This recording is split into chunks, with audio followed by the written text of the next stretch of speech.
We're interrupting the Journal Report for a moment for you because we're following some breaking news in Texas. That is where a suspect has reportedly taken some people hostage inside a synagogue, including the rabbi. This happening during services. This is in the city of Colleyville. It's about 30 miles northwest of Dallas. Our Fox affiliate there, Fox 4 Dallas, says SWAT teams are on the scene. It's happening at the Congregation Beth Israel Synagogue. And police are asking nearby residents to evacuate the area. The Colleyville Police Department first tweeted about this at 11 a.m. Central Time. The Texas Department of Public Safety says the FBI and state troopers are also there. This occurring at the Congregation Beth Israel Synagogue, the latest potentially anti-Semitic situation at a synagogue in our country, with the report of a rabbi being held hostage as well as others by a unknown suspect. We are told that the hostage negotiators apparently are in contact with that suspect. Thankfully, no injuries of any sort reported at this time. Of course, the developments still coming into our newsroom, and we'll bring you the latest as we get them. And Arthel has some more information and about this unfolding situation right now. Yeah, what I want to do, Eric, right now is bring in Danny Colson. He is on the phone. He's a former FBI Deputy Assistant Director and FBI's Hostage Rescue Team Commander. Want to talk to you, Danny, based on what I am reading here, according to the Fort Worth Star-Telegram. It's one man who he's holding people, not sure how many people, but it says the angry man could be heard ranting. Excuse me, there was a live stream of this church service or service here at the synagogue at times talking about religion. Take it away. What can you glean from the little information we have? Well, I'm very familiar with that synagogue. I've actually given lectures there, and I commanded the FBI division in Dallas, and I'm familiar with the Colleyville Police Department and all the tactical units that are associated with this. It's fortunate it didn't start out as an active shooter. He didn't go in there and start killing people. So right now he's venting. So the police commanders that will run this thing are running it now. They've got one advantage there. They need to isolate, contain, let this guy vent a little bit, and be prepared to do an emergency rescue if necessary. And all the things I just said to you, they've already done it. So I feel there's a good possibility to come out without any kind of death or injury, but they'll certainly be available there to mitigate any risk and any violence. Well, of course, we all hope for that outcome that you're painting a picture for us there, Danny. But I do ask you, so while the SWAT team and negotiators are talking to this guy, as you said, they're trying, you think they're going to try to isolate him.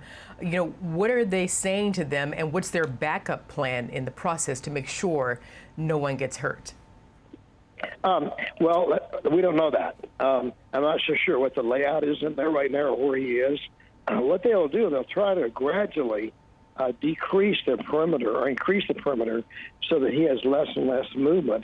And they'll have hostage negotiators either from Colleyville or Dallas or even the FBI. And I guarantee you the FBI hostage negotiation team at Quantico is called into this, and they're monitoring. And if they have a way to listen to the negotiations, they'll give some advice to the negotiators about what to say and what not to say. There are certain things you want to be very careful with so that you don't say something that triggers this guy, makes him do something really stupid. And so what they're trying to do right now is slow it down, let him vent, let him state his case, and then get him to walk out. And hopefully we'll pray that will happen. Yeah. Would they ask him if he has a weapon? No. He may tell them. He does. I mean, it's possible it may come up in the conversation. But right now, and I've negotiated some of these things. I know how they work. What you want to do is let him state his piece. You want to focus on him, and at least in your negotiations, and let him vent. He's venting right now, and that's a good thing. As he's talking, he's not shooting or stabbing. So that's actually a pretty good thing. That's very good. And what's the tone in a situation like this, Danny? Because, of course, like you said, you want to let this guy, this suspect here, one, quote, angry man who could be heard ranting on what was a live stream that was posted on Facebook. He's ranting about religion. What is it that, you know, what's the tone? Because how do you speak to him excuse me, let him vent, being patient, exercising patience, but yet also not coming across as condescending, because that could trigger him.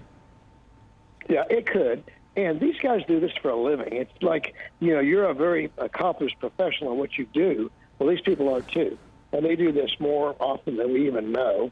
And they are very adroit at being able to calm these things down, let the guy say what he wants, and say, well, okay, what can we do for you? Are you okay? What can we do to help you?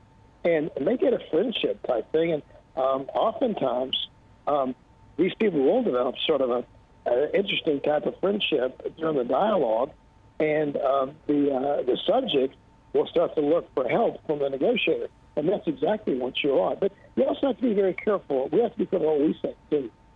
Because I did one of these where Hillary Clinton's officers were taken hostage, and I did about 2 hours on TV with actually your network, and he was listening to me the whole time.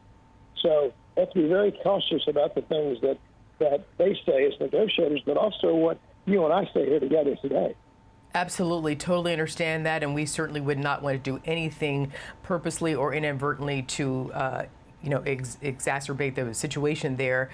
But given what you have said to us, Danny, in your experience, most likely the people who are being held hostage right now, they can at the very least hear his end of the conversation with police. Does that give them some sort of peace and calm to know that the SWAT team's negotiating with him, and that perhaps there may be some peaceful resolution to this? Well, that's a really good observation. Yes, whenever you're in peril from some act of violence, it's good to know the cops are outside. It's good to know that the police are there. They have not been defunded, so they don't show up. I think it's very comforting. If that were my family, I would feel much better when the police were on site. And statistics say that if in a barricade situation, if the police are there, the violence is generally minimized. It's not a perfect deal where you say, okay, we're here, we win automatically. We have to go through a lot of work and a lot of psychological analysis and have the right people talking to them. And they may end up getting someone with a Jewish background. They may have a Jew in there negotiating with them. And that might be helpful too, or not. They'll figure that out as they go. And I feel confident that this will end peacefully. But you have to remember, so I'm an optimist. This is what I did for a living for a while, and I always felt we were always going to win. And I think given the professionalism of the law enforcement community in the Dallas area, this should come out to a peaceful resolution. Yeah, definitely a big city with lots of experience there on the ground. And I wanted to ask you, you mentioned how the negotiators are talking to this guy saying, hey, we want to hear what you have to say, what's on your mind. And they really mean that. They really do want to hear what this guy has to say. This is not a ploy just to distract him or hold him, contain him somehow while they try to free the hostages in some way. They really mean what they're talking to this guy about, correct? Oh, absolutely. They take this stuff very seriously. I've had the pleasure of working with negotiators many, many times in my career, commanded a hostage rescue team, and my position was if the negotiators do their job, I'll have to do my job.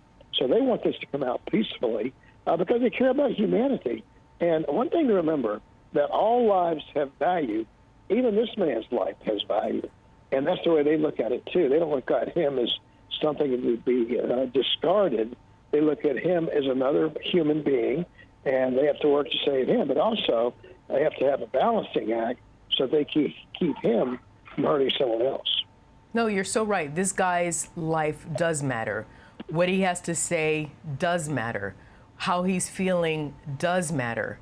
Why he's there in that position does matter.